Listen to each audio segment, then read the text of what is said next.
ได้ไปหาเพราะว่าอยากงานที่ทำบ่ได้ใจ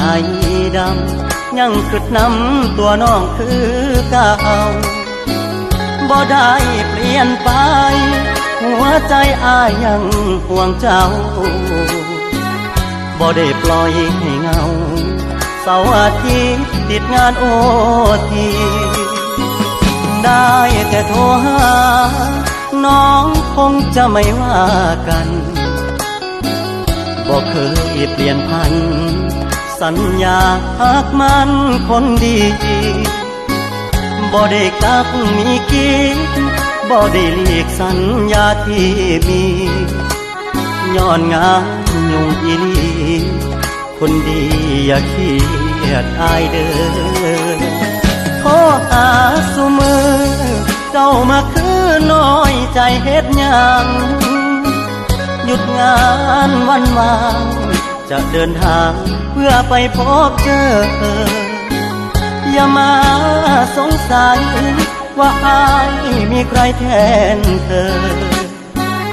หักมันเสมอบอกเคยเพลอสิคิดนอกใจงานยากอีหลีบ่ได้หนีไปมีผู้สาวเสื้อใจโลดเจ้าอ้ายก็เหงายามเราห่างไกลยามบ่ยากหลาย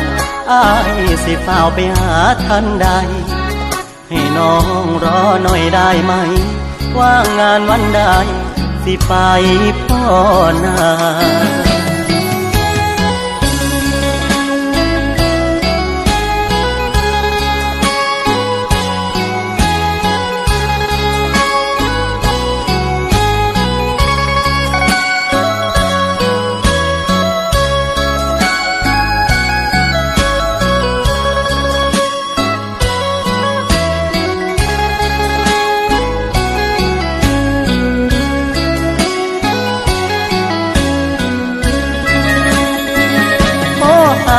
ซุมือ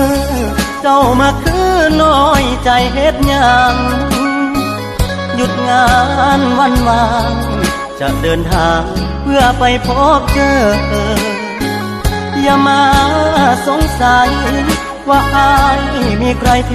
นเธอหักมันเสมอบอกเคยเพลอสิคิดนอกใจ